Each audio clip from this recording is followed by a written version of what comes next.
Good morning. I'm going to talk about my roof deck today. My custom design and made by me. Moi. Moi. Moi. Anyhow, I've got to sand out and put some oil up on that deck. So I'm going to show you how I'm going to do it and talk about it and the material that's up there now and what my choices were all about and why I did it and how things are working out. So you can see, because a lot of people followed that build and a lot of people said they were going to duplicate it, and I'd like to see what you guys come up with too, by the way. So don't hesitate to send me an email, mike@mikezdesign.com, and let's get going.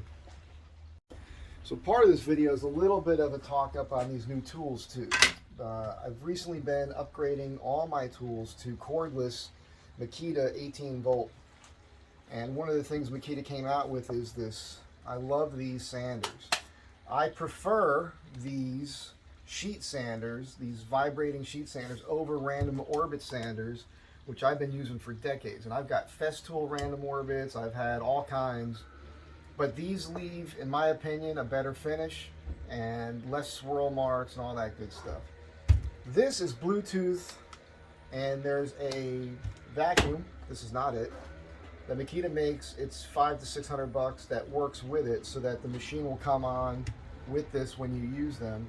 This is just their smaller vacuum. I love this thing. I've never had a portable vacuum before, and I've been using it in clients' homes, and I really like it. It could use a longer hose. I don't like that this doesn't have a brush on it, which I bought just this morning actually. I put an end on. This is actually a Channel Lock brand that I picked up at my local Anawalt Lumber, and it works. I had to put a little electrical tape on there to get a seal there, but this works on here, which is nice. I just like a brush because when you agitate and vacuum at the same time, it seems to get more crap up for you. Anyhow, I also bought this product.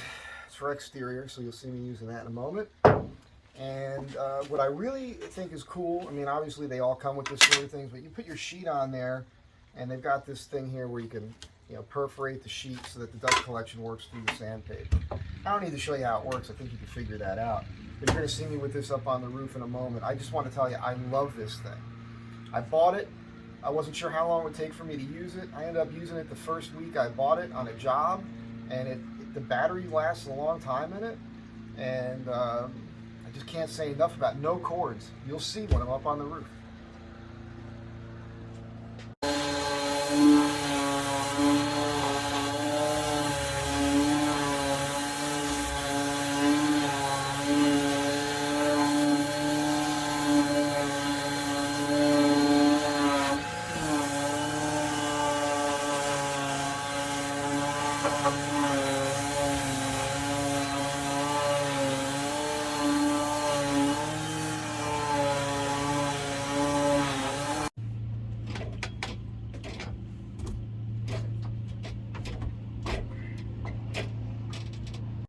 Alright, just going to take a moment here to talk about what's going on. I used pine up here because it was inexpensive, and at the time, I wasn't sure how any of this was going to really work out. I mean, I knew it would work. It's a flat deck. I've done flat decks before with plywood and things like that. This is more like a proof of concept, and as it turns out, it worked out. Now, if I was going to do this again, or when it comes time to really replace these boards, I might go with a cypress up here. But you guys will remember from the videos, it's just unistrut with the little fasteners in the unistrut that these screws screw to. From time to time, you have to put a turn on them. This is a number 3, but really, I need a larger one. So hopefully I'll pick one of those up tomorrow.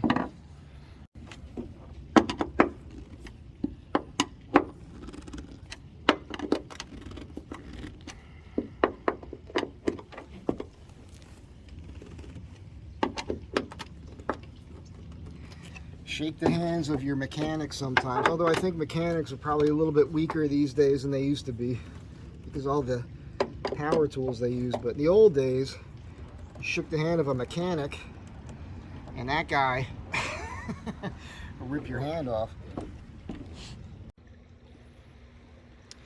You know, these will always be with me probably when I'm on the road, because I'm usually traveling with tools to do jobs. So you could do this job in the desert somewhere, which is pretty cool. The structure on this, just in case you guys don't remember, there are 8, 4 on each side, 2x2 aluminum angle pieces that are bolted through the sheet metal of the roof in the factory locations. They span the ribs, the internal skeletal structure of the van. It's just screwed to the sheet metal, but between the sheet metal and the ribs, I wedged thick, high-density foam so that sheet metal can't bounce like it did in the past. And of course, I used all, much heavier duty hardware. Along the top of those 2x2, those 4 pieces on each side, is a 2x2 1/4-inch thick aluminum rail. Goes the whole length. Comes out right here. And then on top of that is all this unistrut.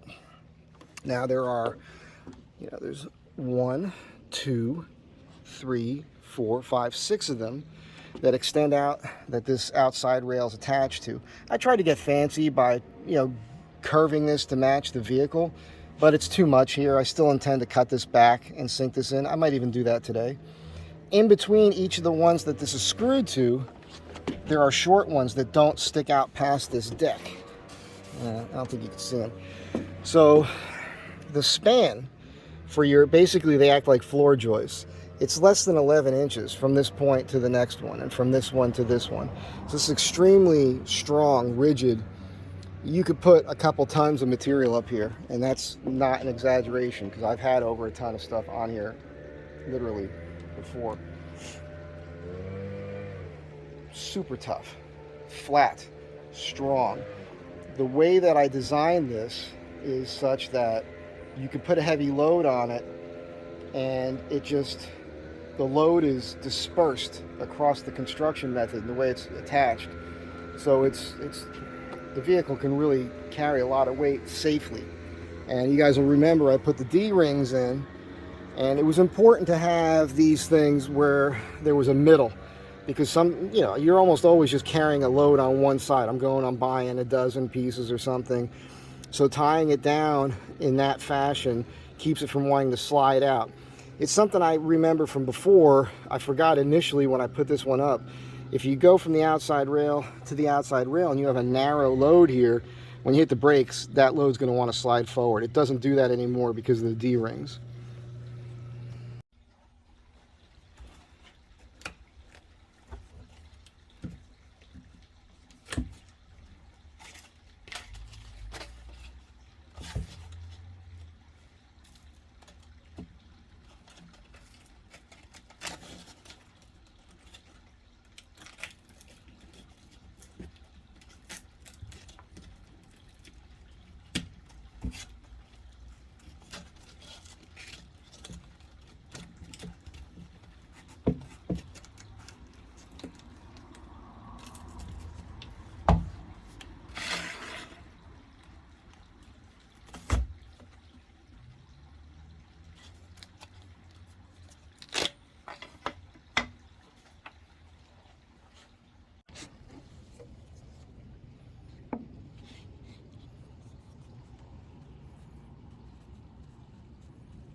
I'm just going to brush this on real heavy but carefully so I'm not dripping between onto the roof below. And I'm going to let a heavy coat just sit right on there. It's an old brush that I fouled up somehow. It's been in my box of brushes for years. So I don't have to worry about cleaning this. I'll just throw it out when I'm done.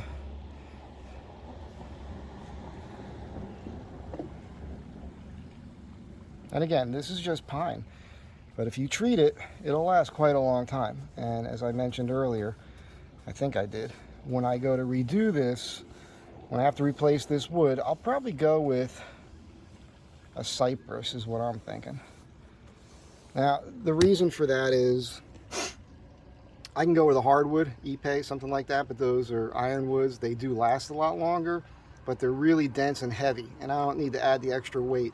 This pine is super lightweight, as is cypress. And the thing about cypress is it has natural oils in it. It wants to kind of protect itself from rot, bugs, things like that.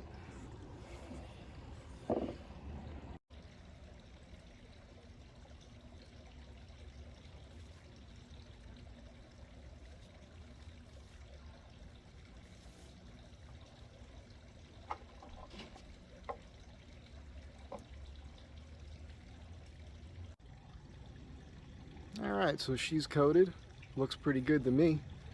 And that'll all saturate in. And you know, it's going to be nice here for a couple days. So, you know, the can says one light coat's enough, but I might go ahead and recoat that over the next couple days, build some up on it. That's it for now. Have a great day. Hope you enjoyed this. And it's more about kind of talking about how this has been holding up and how easy it is to redo it. And I do see that a lot of people are doing wood decks on their rigs, on their buses, all that sort of thing. You know, a little maintenance once in a while will make that last for a long time. And as I mentioned earlier in the video, that's just pine. That was inexpensive pine. So if I use the better quality wood, it'll hold up and last even longer. But now that I know that this works, not even worried about it. When the time comes for me to get a better quality, maybe I'll use like a vertical grain, hopefully a cypress. Maybe I'll think of something else. But easy peasy to replace those boards now. Once again, thanks again for being here. Have a great day. Be good to one another.